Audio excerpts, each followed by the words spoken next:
people's situation is not always a result of the choices that they make. The Bible talks about poverty and disenfranchisement can come by someone, yes, culpability of what there's one being lazy, not working hard enough. And then the Bible also talks about poverty because of injustice. This is not political.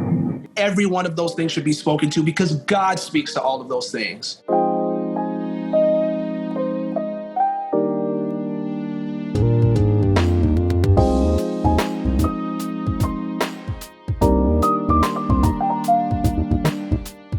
You're listening to As in Heaven, a Christian conversation on race and justice. In this episode, we talk with John Aragón and Ameen Hudson about the nuances of the Afro-Latino experience and the ways in which language and code switching relate to power and power dynamics. Now, if you're newer to this conversation and you're not really familiar with these terms, John and Ameen do a great job of defining them in an approachable and a pastoral way. Jim Davis is your host, Mike Aitcheson is your co-host, Mike Graham is the executive producer, and my name is Matt Kenyon. I'm the technical producer. And without further ado, please enjoy this episode of As in Heaven with Ameen and John. All right, welcome to As in Heaven. I'm your host, Jim Davis. My co-host today is my brother, Michael Aitcheson over there, and we're excited to do something a little bit different today. We're bringing two friends on this show today. We're joined by Ameen Hudson and John Aragón. Ameen is a writer and speaker who focuses on the intersection of theology, art, and culture. He's also the co-host of the Southside Rabbi podcast. And Ameen and John are both members of Living Faith Bible Fellowship down the road in Tampa. Well, your pastor, Daryl Williamson, we've had him on this podcast. We had a lot of fun. We consider him a friend. So just that connection gets me excited. And then John, you serve as a you serve on the teaching and preaching team at that church. You are a proud son of a Colombian immigrant. You have a heart for the unique beauty and challenges of immigrants and Afro-Latino people. You are the founder of John Aragón and the creative director and co-founder of the Native Supply Company. And you live there with your wife and your daughter. Both of you, man, I'm thankful for you. You both have done a lot in writing. You're both contributors to the Gospel Coalition, whose family podcast we're a part of. So just thank you both for what you're doing and joining us today. I was reflecting on some days when I was at RTS with somebody recently. I was so excited, of course, when Pastor Daryl came on, and then I heard that Ameen was going to come on. I was like, oh, man, this is going to be a nice season, because I was thinking back to the times I'd come down there and worship with you all, and even had the opportunity to preach at the Canon and some Sunday mornings. We had a good time, man. Yes, man. I missed you, man. Yes, I'm glad to see you again, man. Yeah, so we got to figure out how to get you up here to Orlando one of these days, both of you all. We only down the road, man. We're right down the road. Yeah. Not too far. Yeah. Well, there are a lot of reasons that we wanted to have y'all on the show. You're down the road. We love Daryl. We love what you're doing. We love your podcast. And we specifically wanted to bring y'all on. We really want to talk about three things in this episode that really we don't address elsewhere. We want to talk about the unique contours of the Afro-Latino experience, the ways in which language impact our cultural moment, and we want to introduce the concepts of transitional justice. And so we felt like you two would be really great for this sprawling conversation. And in many ways, it builds upon our previous episode where we talk with Jerome Gay about dominant and subdominant cultures. So if you haven't listened to that one already, it would be worth your time to go listen to Jerome Gay and then come back and listen to this episode, because they're building together. So with that in mind, I'm going to throw John the first question. Could you just paint for us a high-altitude picture of Afro-Latinos in South America? Yeah, absolutely. Again, thank you for having us. We're both, Ameen and I, are excited to be part of this conversation and just lend our voices to this topic. But yeah, high altitude of Afro-Latinidad. So I've said in passing, and Ameen has probably heard me say this over the years, that Afro-Latinos were like the sugar and coffee. You can't see us, but we bring the flavor, right? Mm-hmm. And I think what that speaks to, the can't see part, is the reality that Afro-Descendientes or Afro-Latinos, Afro-descendant people, have had to navigate and grapple with their own cultural identity and how that interfaces with the context that they find themselves in. And we'll talk about the diaspora later, but there's so many nuances in the term Afro-Latinidad, right? So the term Latinidad has historically been adopted with and associated with whiteness, right? Mm-hmm. So I can, and Ameen is familiar with this, but my experience as an Afro-Latino here stateside, because, both my parents, faithful gospel ministers, but once me and my family immigrated here stateside, I wasn't considered Latin because I didn't look or appear to be like what people were accustomed to seeing on Univision or Telemundo. So their concept of what an Afro-Latino was pretty much non-existent. So, but specifically within South America, or more so where, where my family are from in Colombia, Afro-Latinidad, that label is, there's spaces where that label is adopted and is embraced, but by and large, the label isn't necessary. So what I mean by that is, me being a person who I've had to oscillate between what it means to be Black in Colombia and what it means to be Black here stateside. Here in the States we're really good at homogenizing identities, right? So we like to group people together in these pan-ethnic terms. And there's value in that, of course, taking various racialized categories and bringing them into unified spaces. And there's value in that, but it does cause some sense of erasure. So in Colombia or in South America, in a lot of spaces, I'm just considered negro or moreno, prieto, right? I don't have to really grapple with the identity of what it means to be Latino because I'm within the context where it's understood that you can be a dark-skinned person with an incredible amount of melanin and be incredibly Latin or Afro-Colombiano or Afro-Ecuadorian or Afro fill in the blank, right? So for Afro-Latinos in South America, I think one of the ways that they've had to really grapple and wrestle with what it means to be Afro-Latino, a lot of that happens here in the States. But yeah, in South America, there are instances and spaces either within my country or in other countries where we do need to deal with, a sense of colorism and having to navigate the nuances of what it means to be Black, as we understand what Black is, but also being a Spanish-speaking Black person. But yeah, just a high view, I think it's one, that the stories of what it means to be an Afro-Latino is often unseen.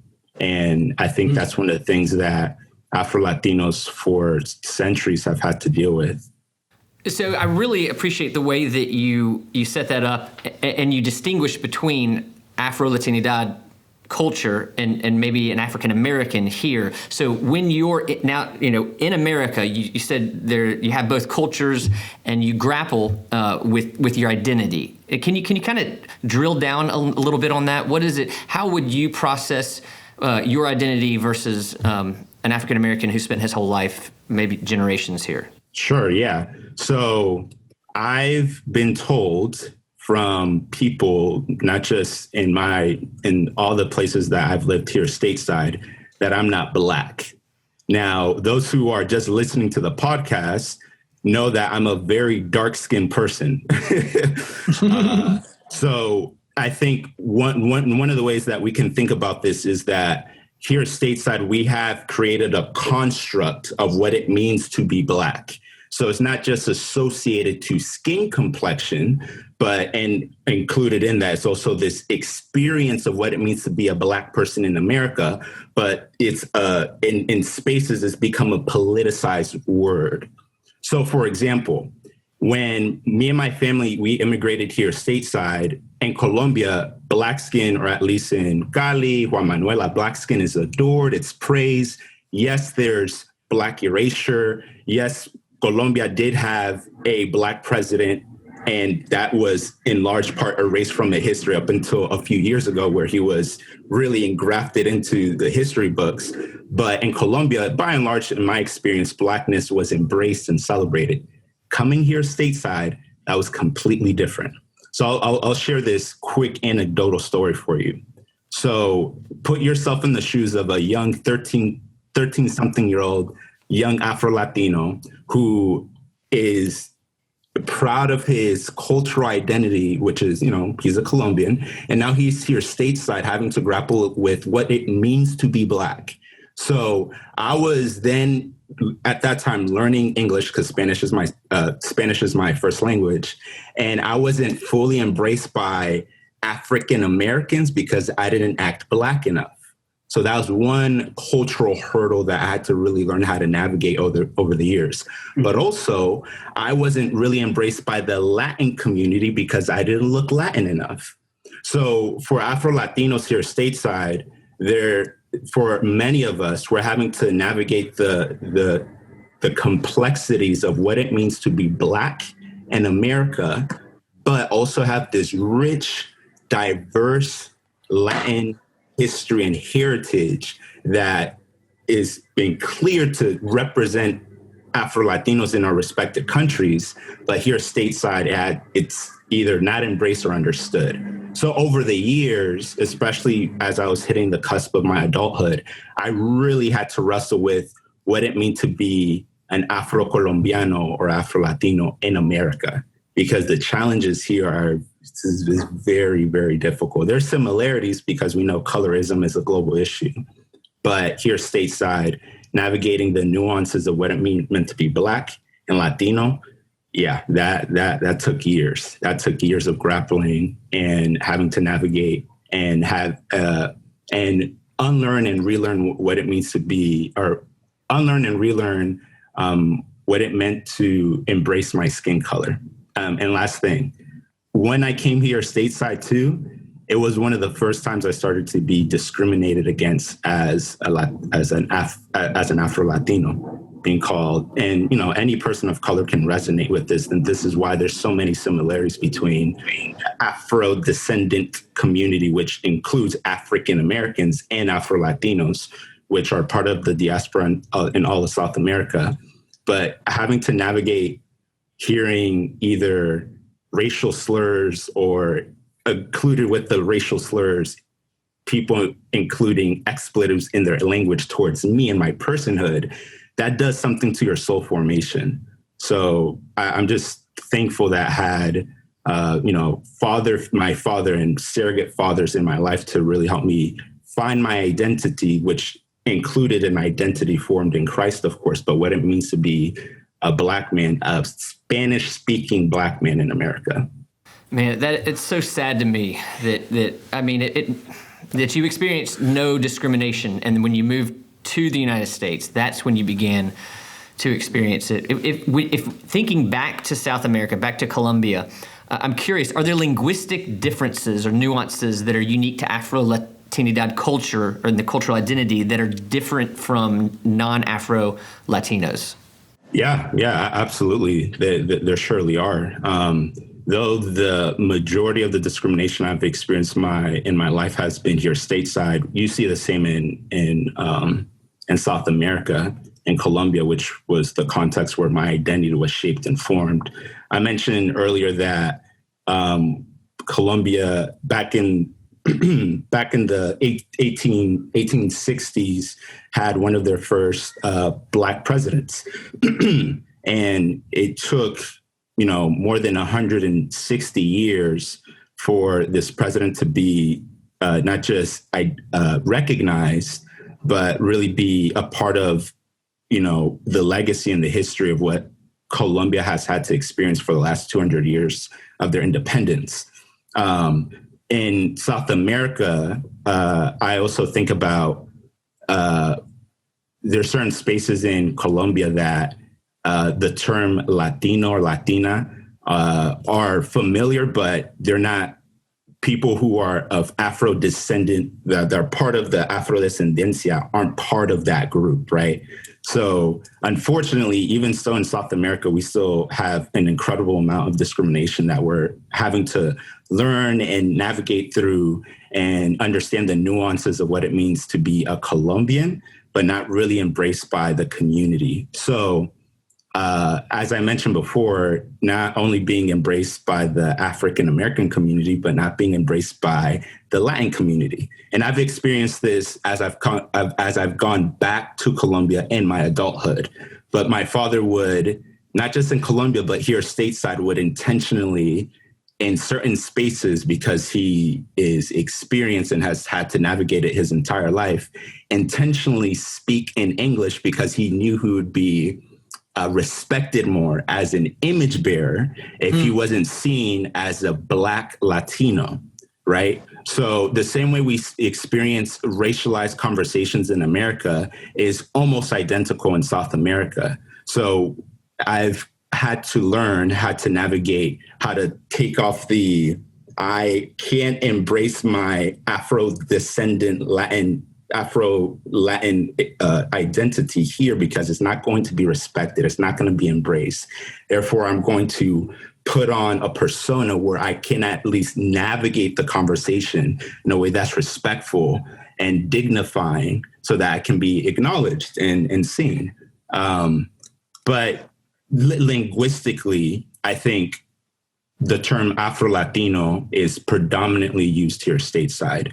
In Colombia, you'll see terms used like negro or moreno or prieto, which are terms of endearment, which is interesting, right? But in certain spaces, you will see those same terms used and they're more derogatory terms based on the tone or the context. So it's really interesting where the same term can be used, but depending on the context, it could be something that can really break the person down or really build them up. So for example, my daughter who's 4, I call her negra, right? So my wife is Puerto Rican, Jamaican, and Filipino.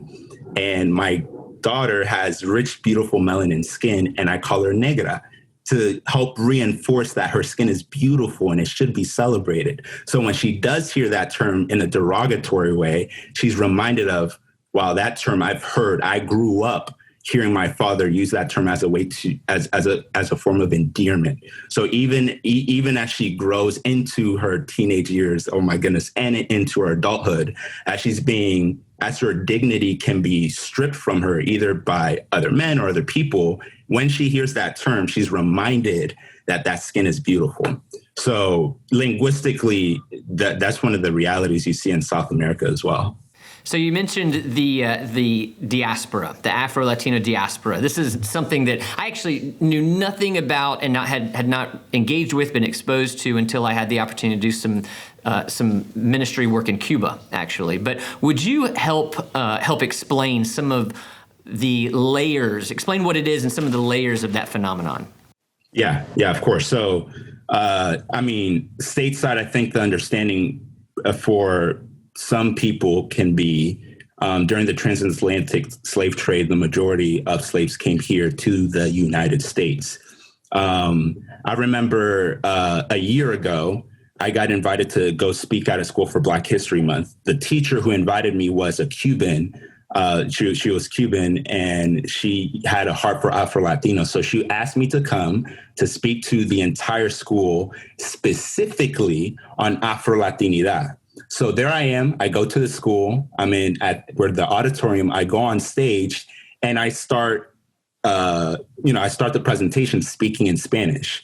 Now, it's a school filled with students. Now, when I tell you there was jaws dropped and on the floor, it was just an incredible sight to see. But during the transatlantic slave trade, which lasted between the 15 and 1800s, there were around 11 million African Americans disembarked from the slave ships. Of course, there are more, but not all of them survived. Out of the 11 million, about 450,000 came to the United States, right? So the United States got about 5%. The rest of the world, obviously including Europe, but predominantly South America and the Caribbean, got everyone else. And for us living here stateside and in America, there can be an incredible amount of ignorance around that, either through willful ignorance or we could call it revisionist history, right? But that's just one of the realities. And as I mentioned before, color cast, you experience color cast not just here stateside, but in Africa, in South America. And the hatred towards, Afro-Descendientes in South America has been prevalent for years. And for example, in the 100-year period between the 1870s and the 1970s, Brazil received about 5 million immigrants from Europe and the Middle East, and it was a conscious policy to whiten the country, because Brazil is one of the countries in the world that has one of the largest Afro-descendant populations that they received during the diaspora. So it's just so interesting to see how being a product of La Diaspora, I can be left out of some of the conversations, because the understanding is the United States received most, if not all, of the slaves during the transatlantic slave trade, but that's simply not the case. Majority went to South America. One of the largest populations being in Brazil. I wish I could remember the book that I was reading when I read that for the first time. And I'd never, it was like I was never taught that. I don't know why I was never taught that, but I never learned it. So as an Afro-Latino here, what are some of your hopes that you have for Afro-Latinos in America?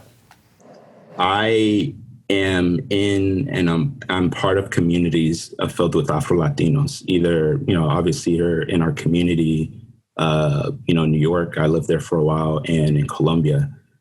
I know for a lot of Afro-Latinos, their identity, their identity and their cultural identity has been erased. And they're trying to discover who they are. And especially if you're an immigrant, I mean, the complexities there are a mile long. And I know them full well because I had to live through them myself. Everything from what it means to be discriminated against and not embraced by people that look like you, but you don't speak like them, or not being embraced by your own community and not being embraced by them because you don't fit the mold of this construct that's been developed here stateside. So I think one of my hopes is that Afro-Latinos here stateside find their value and their identity and their worth and their rich heritage and in their history. I think there's beauty in, especially for us as believers, being able to find our identity in Christ, and how that everything else really derives from that, which is what is one of the beauties of what it means to be a follower of Christ. But I am still a Black man in America, which means I am still having to grapple with the realities of what it means to be Black in America, all the systemic challenges and all of the racialized disparities that I need to experience, that my other brothers and sisters that do sympathize with me and don't share my skin complexion don't have to experience. So my hope is that, Afro-Descendientes are able to, some of them I know are processing and grappling through various traumas. And I really, really pray that they're able to find their dignity and their worth in the Lord primarily, but they're able to celebrate and be proud of who they are, which is not just Latino, but Afro-descendant, So you've spoken to one audience right there. I want to give you an opportunity to speak to two other very specific audiences. The first audience is the Afro-Caribbean, ADOS, African descendants of slavery, or African Americans. Is there anything else that you specifically want them to hear from you about your experience? I would say that there's an intersectionality of what it means to be an Afro-Latino. I'm much more than just a Black man. I'm much more than a Colombian. much more than a Spanish-speaking Black man. And I think one of the things that I'd hope they would see and hear and understand is that in the complexities of my identity and the identity of so many of my other brothers and sisters, either in my immediate family or in my extended family, that they would see the richness and the beauty of God's community, and how through various voices we're able to have this robust expression of who God is. I think that'd be something really beautiful to see for my brothers and sisters who are non-Afro-Latinos. And then for my Afro-Caribbean brothers and sisters as well, who are part of La Diaspora, they have some of the same struggles that we do in South America. And I think about and Ameen and myself have people in our community who are Puerto Rican, some of them who are Afro-Caribbean or lighter skin, but nonetheless, they're Puerto Rican. And a lot of those struggles are the same as well.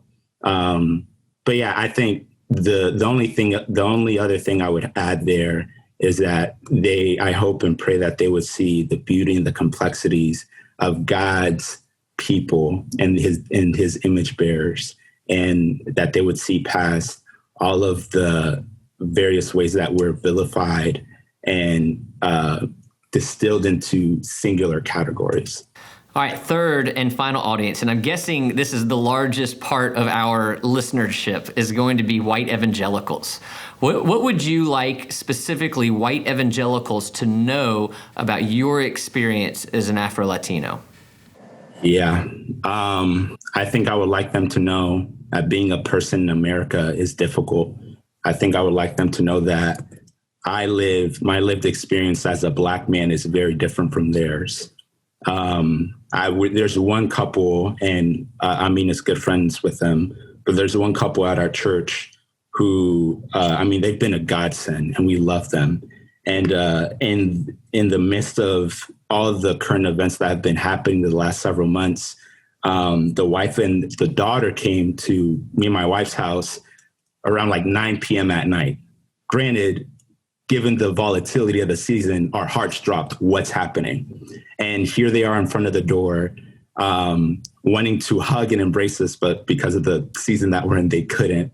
And they just wanted to pray, and they just wanted to cry with us and offer any resources that they had to encourage us. But I think I say that to say that I know for a lot of my white brothers and sisters, given the volatility of the season, it could be difficult to enter into some of these racialized conversations because they may already enter into the conversation thinking they're the villain.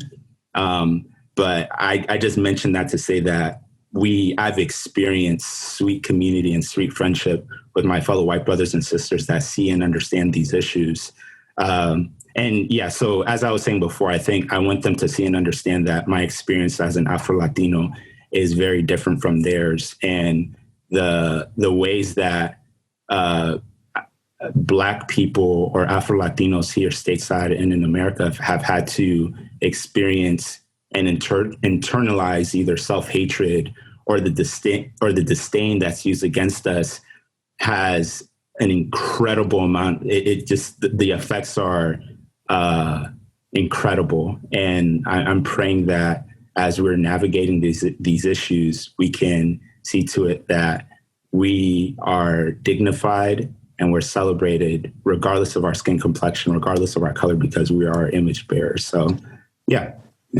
John, bro, I am just sitting here, just eating this all up. Everything you said just resonates so deeply. I appreciate you taking us from the high altitude down to your personal experience. It's rich, it's complex, it's beautiful, and I'm very sympathetic to what you said. Our primary identity is Christ, but that does not mean that we have to divorce the culture in which we were birthed from Christ's creativity. So thank you, brother. You are a Christian, and all of your culture matters because it's from God's creativity. So thank you for sharing that. It's interesting to hear you talk about the linguistic nuances and subtleties that differentiated the subdominant Afro-Latinidad culture identity from the dominant Latinidad. And I say that all these things were going on in my mind because I'm half Jamaican. My mom's Black American from the South. I was born in Miami.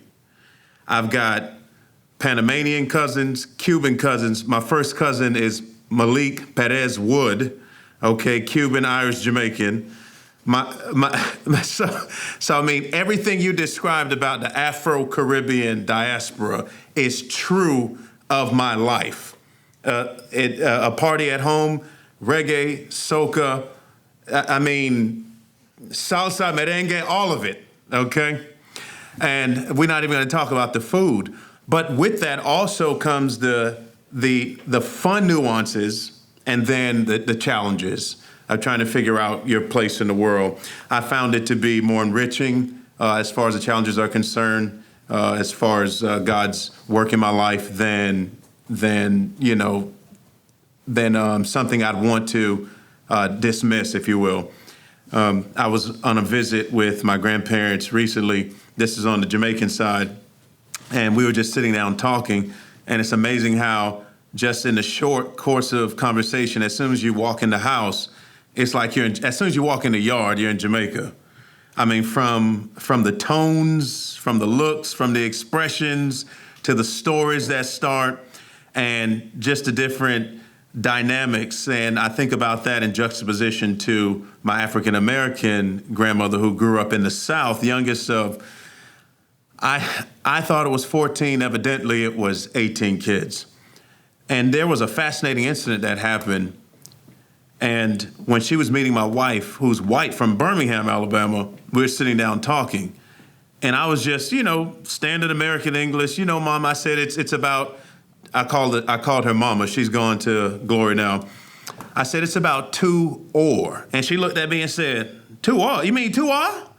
And I said, no, mama, two or. She said, you mean two are? And I said, yes, mama, two are.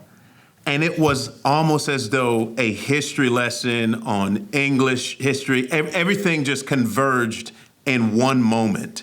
My grandmother was reminding me of our culture. She was reminding me not to forget where you come from. And people would discount that as perhaps her speaking bad English. But Ameen, you'll help us with this. There's a rich history of African American vernacular, okay? There's a rich history there. And it was used in a very crafty way for communication. And so that's a part of the history that I share and embrace deeply.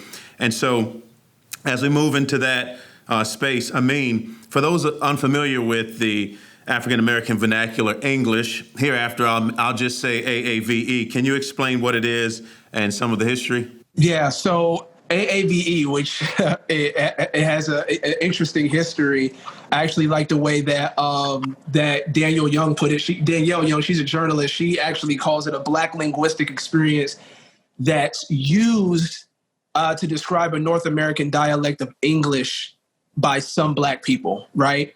And AAVE is something that is kind of in opposed to GAE, which people would refer to as General American English, and it's kind of a colloquial form in which you have some Black people here in the States. It's kind of a colloquial way in which we speak that's not necessarily formal in regards to General American English, right?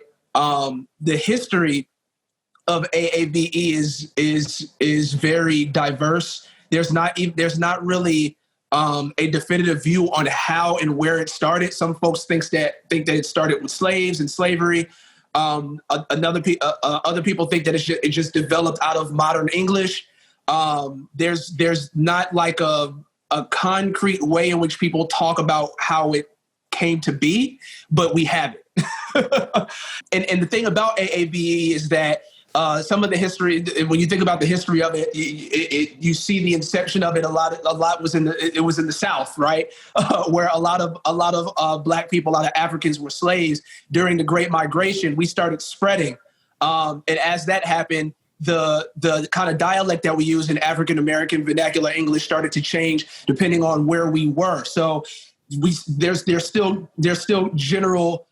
There's a general form of AAVE, but if you go to different places, people are going to speak it in different ways. The people in the way that people use AAVE in New York is not the same way that people use AAVE in Florida, and the way that people use AAVE in Los Angeles is not the same, or in California is not the same way in which people use AAVE in Chicago. So it's very diverse, but we do have kind of a set of rules and regulations to it, And yeah, some folks may know the history of it and may call it Ebonics. That may be the history that some people would be familiar with. The thing about AAVE is that historically it never got any real great treatment from linguists.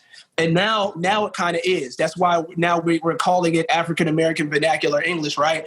But AAVE historically has always kind of been ghettoized. It's always been seen as communicating in a ghetto or unintelligent. It was kind of seen as a ghetto or unintelligent way of speaking. And that's not necessarily true. There are certain standards of speech that I think that we have in the West and that we particularly have in America, in which we kind of put place on everyone else. And if folks don't meet that standard, then we kind of relegate their dialect or even their language as something that's less than ours. So it has an interesting history. So Dr. Howard Dotson, former president of the Schomburg Center, very helpfully says in one of his lectures that it was in part some of the brilliance of the slaves, where people would assume that their lack of speaking formal English, quote unquote, was due to intellectual inferiority, when it was they were creating their own system, and the mathematics behind it is fascinating, as you illustrated, because you can go to the north, you go out west, you go south. And I see this when I visit with my family particularly on the southern side. And it actually emerges too out of my folks in the Caribbean who have come over and onboarded into the southern Black culture. And so you'll hear terms like Florida throwing an ER or cutting off a word or something like that. And it's the timing of it is fascinating. It's almost like you move from one world to the next, and there's a lot of structure to it. Of course, growing up, you think it's intuitive, but the older you get and look back, you're like, these folks are genius. This is not just some sort of uneducated kind of whatever. There's a deep intentionality behind this, the timing, the expressions, how long you do it, when you know, all that good stuff. Yeah, right. Yeah, right. It's interesting for me too, because I mean, my wife her family's from Antigua, so they're West Indian. Also live here in the South. So the kind of confluence of even like when you have, you know, AAVE, and then when you have the switching between that and kind of general American English and then patois, and then it's amazing, man.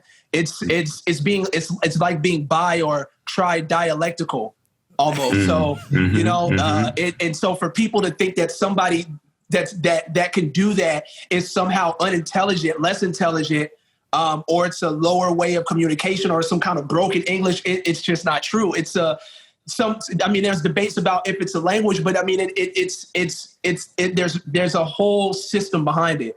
And it's amazing and it's beautiful. Yes.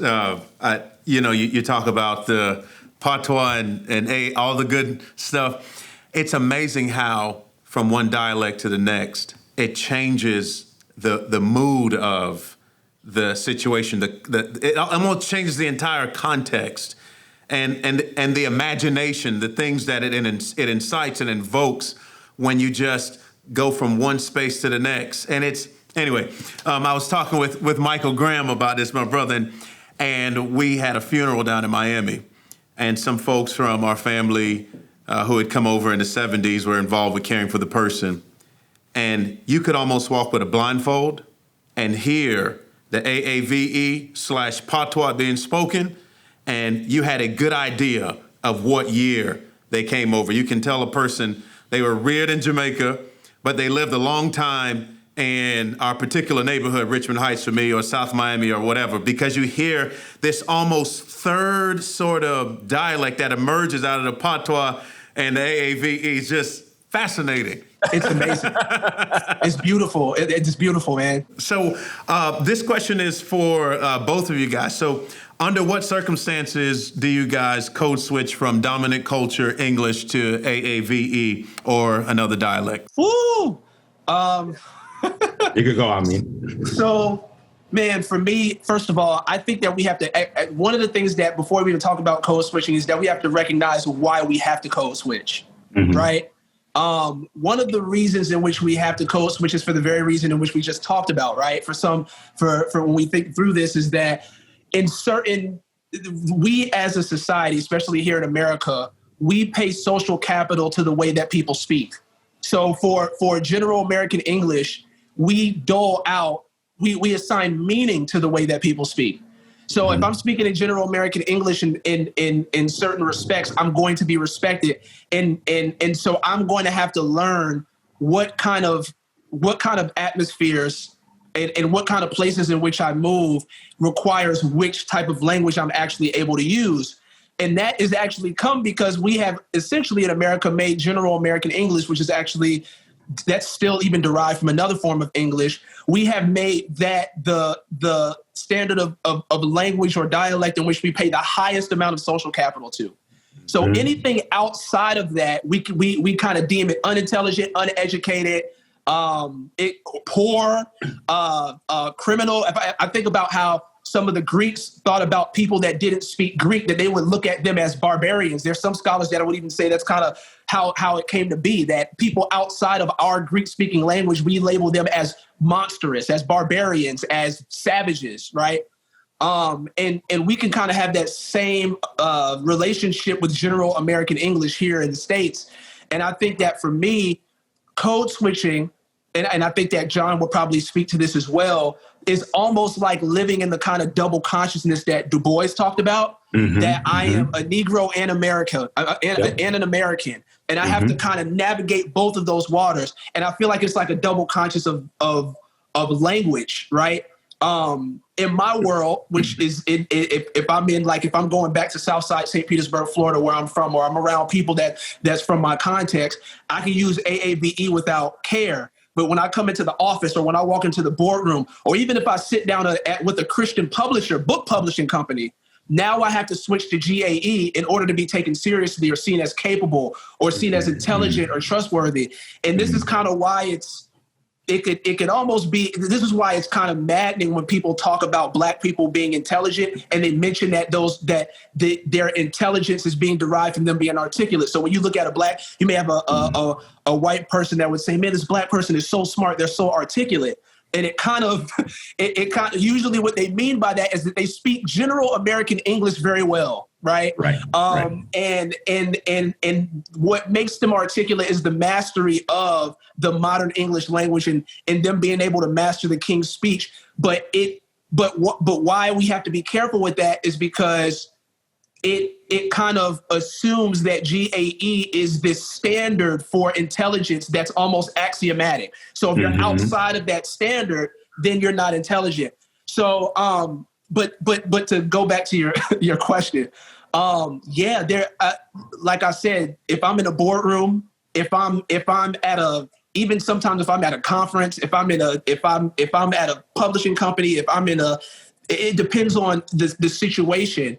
I would kind of code switch between just using AAVE, using general American English, and it's kind of in this experience that many Black people have. That's why they make jokes about your telephone voice or the voice that you put on at work, right? Opposed to when you get around your homeboys, and you know what I'm saying. So I think that that the code switching is very real, but I think that the code switching can sometimes point to a larger problem in how we assign meaning to dialect and how we assign meaning to language in regards to intelligence and capability. Man, did you just pull out the telephone voice? Yeah. Hey, you already know when you're calling about that phone bill. Right. Hi, I just wanted to call about, I just wanted to talk to you guys about the price of this bill. I wanted to make sure that we can get it as low as we possibly can. You have to put on the voice. Oh, not the telephone voice. Man. man. Listen, I was reared with the telephone voice. Yeah. Man, oh man, we used to watch my mama with our head turned sideways. You watch your parents do it. You watch your siblings do it. You watch your uncles, aunts do it. And it comes from living in the world that doesn't value AAVE. Yes. And so they have to switch to a language in which they do value and which commands respect, kind of like Paul did in Acts. But that's another situation. But yeah. This has come up with Jerome Gay. We talk about the idea of being articulate or speaking so well with Trillia Newbell. I want to put my counselor hat, my pastoral hat on for a moment, and I want to understand more about your heart and your soul when you code switch. At a heart level, why are you doing that? What do you think you're trying to accomplish or accommodating? Or I just want to know more about what that feels like. All right. Because I think that it feels like being Black in America. I think that that's why I mentioned Du Bois's double consciousness, because when we're code switching, we recognize that the dominant culture, by and large, historically, does not recognize AAVE as a language or as a dialect of intelligence. Mm-hmm. So we have to learn how to speak essentially two different languages or dialects, so that we can actually be respected in certain circles. So I know that when I'm on that phone, that I'm not going to be taken seriously if I'm not speaking in a way in which is in the general American English that is actually given the social capital of respect and intelligence, right? So I have to know how to. I have to, when I'm in my mind, I'm like, okay, I got to pull out my best. English, general American English for this conversation, because they have to think that I'm capable. They have to think that I'm smart. And it's a terrible way to have to live, because you are, in a sense, fighting for your dignity via language. Mm-hmm, mm-hmm. And I don't believe that is the way that God has intended the world to be, that you should not have to fight for your dignity via the way that you speak. That's not God's plan for his creation. You have dignity for the fact that you are made in the image of God. Regardless of how you speak, what language you're able to master or not, how well you're able to master languages that's given social capital, that should not be something that determines how folks view your intelligence or your intellectual ability or your capability or just your worth in general.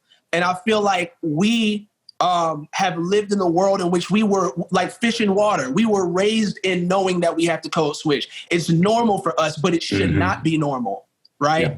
Yeah. And it's damaged. It's even damaged the Black community too, because even if some of my brothers here may be able to relate, but even if you are living in a predominantly Black community, you speak general American English very well, sometimes you'll have people in that Black community saying, you sound like you're white.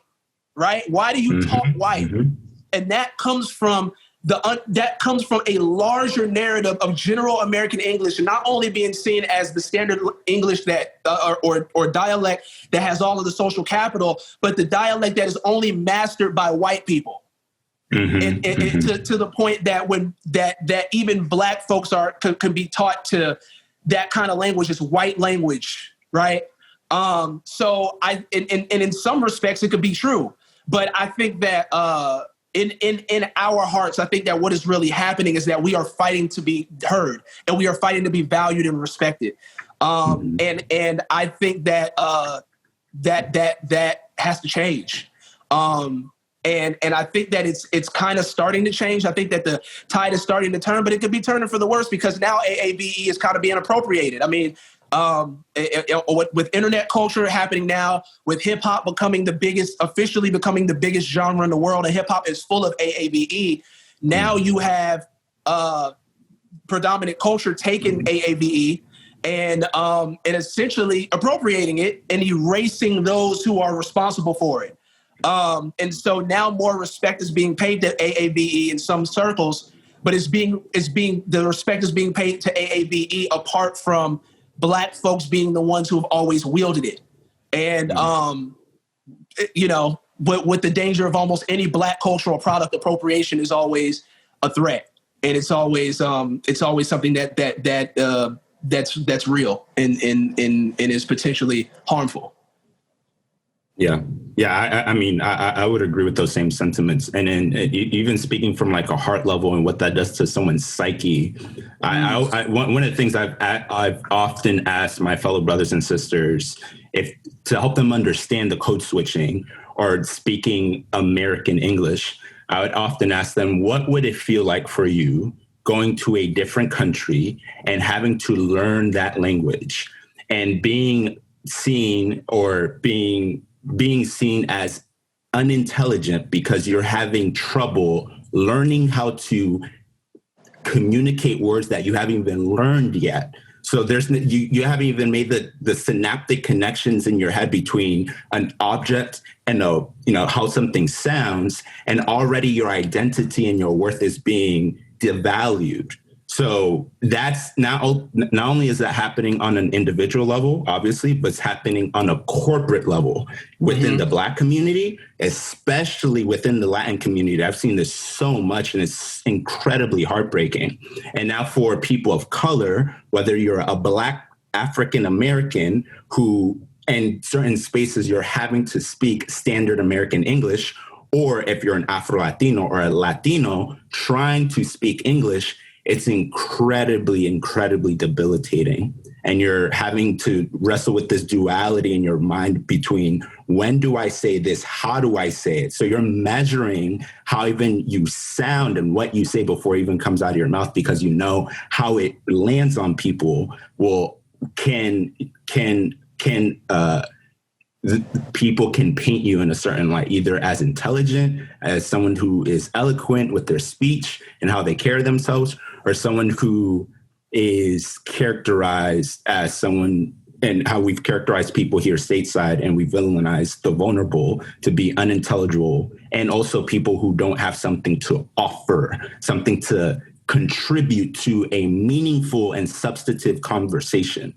And even from a heart level, that's something I struggled with for a very long time, a very, very long time. You've connected with me on that. I lived in another country, it was Italy, for 5 years. I had to learn the language. And then there are these dialects that you have to understand how to navigate over there. And there's this joke they have over in Europe. You know, if somebody, what do you call somebody who speaks 3 languages? Trilingual. What do you call somebody who speaks 2 languages? Bilingual. What do you call someone who only knows 1 language? An American. And so what you could almost just say, in some ways, a white American. But I hear your connection there really, it hit me. So thank you for that. Yeah, thank you guys for taking it to the heart level. I think people need to hear this because it is very much endemic to the experience of being, I'm just going to broaden and say, a person of color here in the U.S. It's impossible to not have some sort of dualistic experience as a part of your story. And I get the joke occasionally, just going back to what you said, Ameen, about how people will tease you for talking a certain way. And there's a degree of truth to it, but sometimes we unintentionally reinforce maybe white supremacy or Black inferiority when we make statements like that or down people, you know what I mean? And reinforcing just Black hatred and white supremacy, you're right. And I've found that even when our white friends make the statements of, you don't sound like you're Black, there's a certain perception that they have about Blackness. And in many situations, if people are honest, they'll tell you that the perception they hold is of the ghettoized form of Blackness, okay? And it's a tragedy, because what that shows is that their access and their experience with the diversity of people of color is very limited, and they hold very myopic views. So in some ways, people don't even realize just how narrow-minded they can be. So I think these are all very important things to tease out.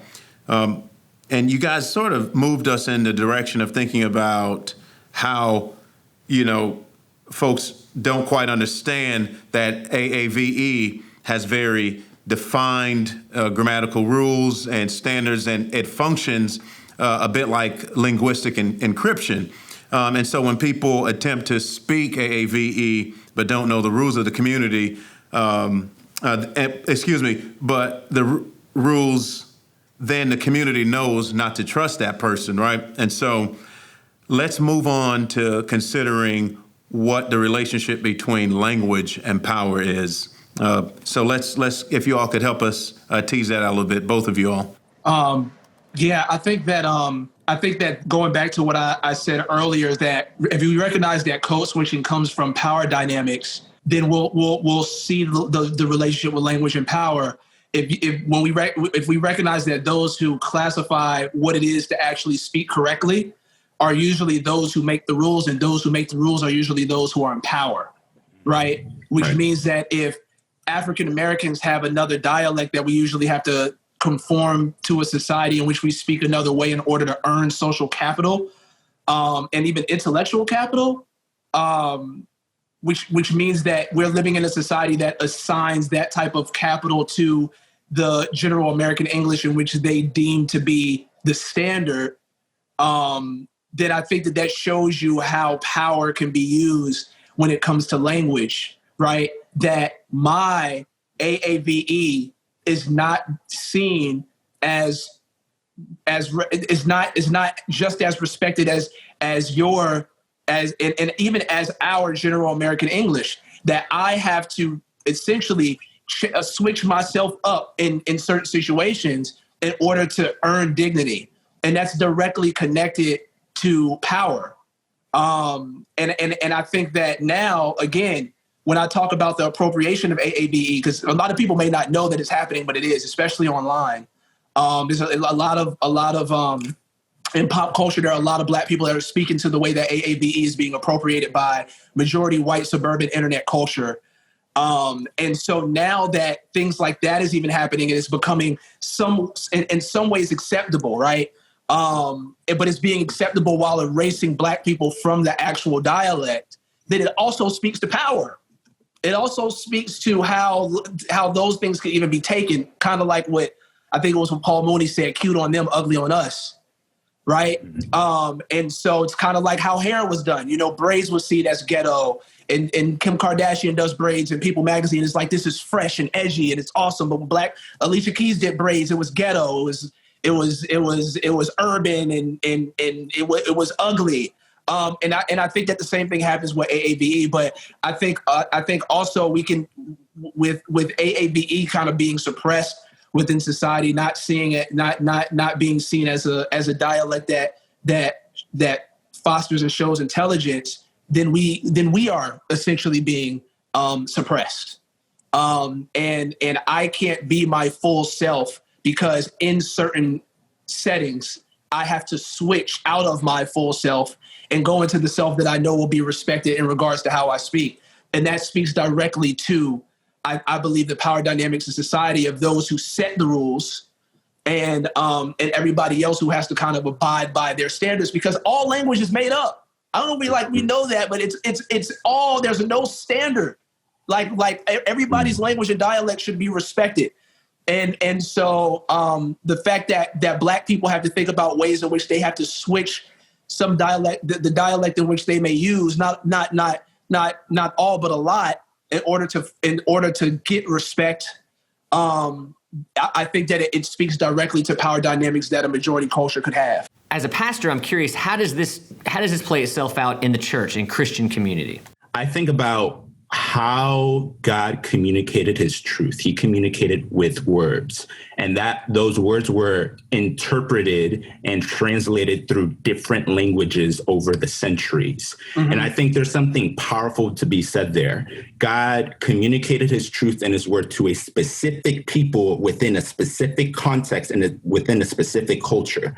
And within redemptive history, we see how that cultural context influenced how they understood God's word, either through his laws and obeying whatever the zeitgeist of the culture was in that day and age. Now we're finding ourselves in a place where within our Christian communities, stateside, because I'm often oscillating between my conversations I have in Colombia with the community I'm connected there, and then what we experience here stateside.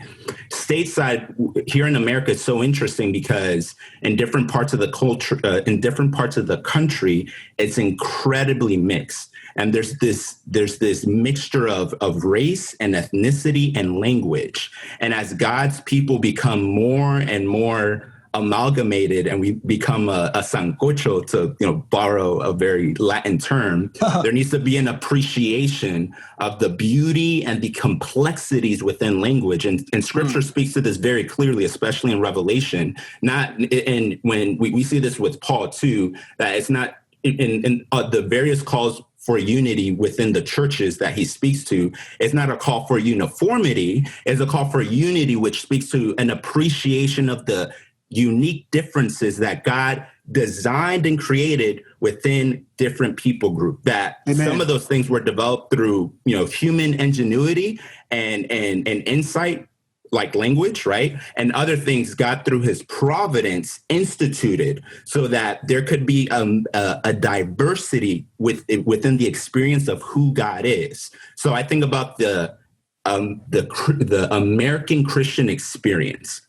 And I think about, to borrow the term, the Billy Graham era, where there was this not a resurgence, but there's this surge of sending missionaries out to various parts of the world to take the message of the gospel to various countries and people groups. In some instances, the way the gospel was presented in some of those spaces, it was colonialized. And for example, in Colombia, where my family's from, when missionaries came to Buenaventura, where my dad's from, which is the coast, and my dad is several shades darker than me. He can speak a little bit of English, but he's a PhD. He's a genius, an absolute genius. Mm-hmm. When the missionaries came to Colombia, speaking English and using drawings and signs to help people understand the truth of God's word, they felt it was appropriate to teach an entire community that it was sinful for people to get an education. So my grandfather at the time, the church he was a part of, they were putting families under church discipline because they were still keeping kids in school. My father, who's one of 15, experienced that himself. And he saw how my grandfather disobeyed church leadership because they thought what my grandfather was doing was ungodly.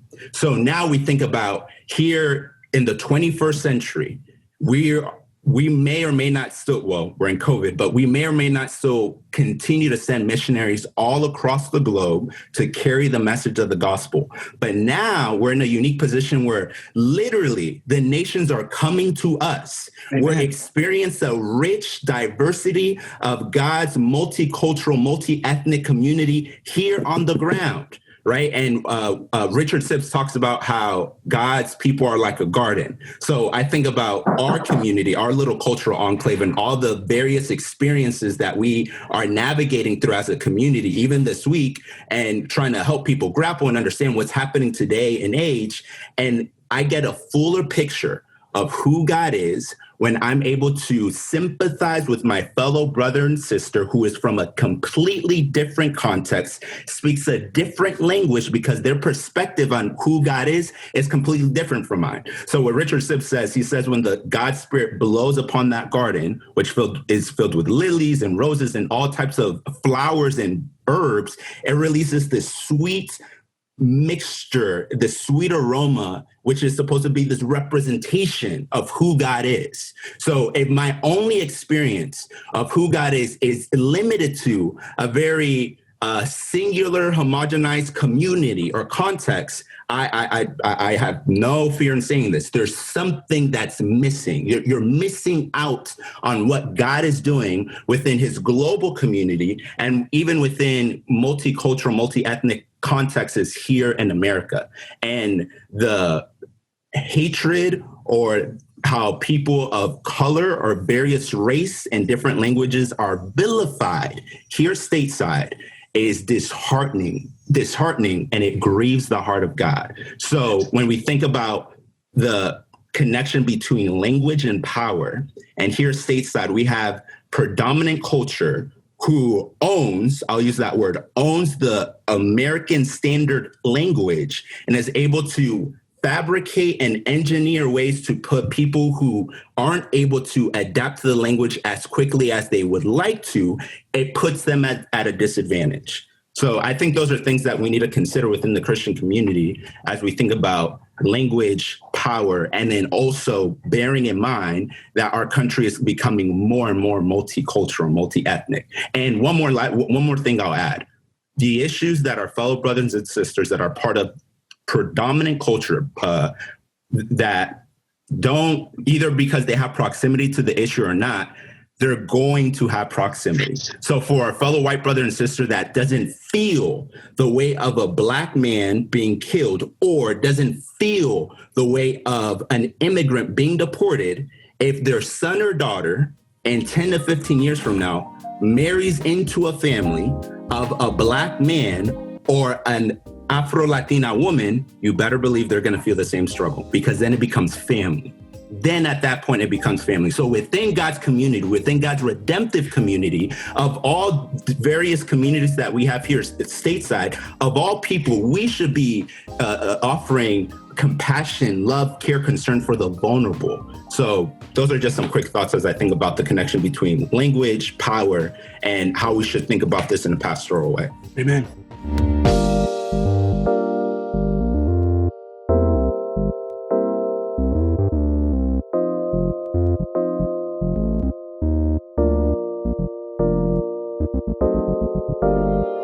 For more interviews, resources, and discussion questions based on the content you've heard, go to asinheaven.com. That's ASINHVN.com. If you liked this episode, please take a second to give us a 5-star rating on iTunes, which you can do right from the Apple Podcasts app if you're listening there, or take a second to share it with a friend. Thanks again for listening.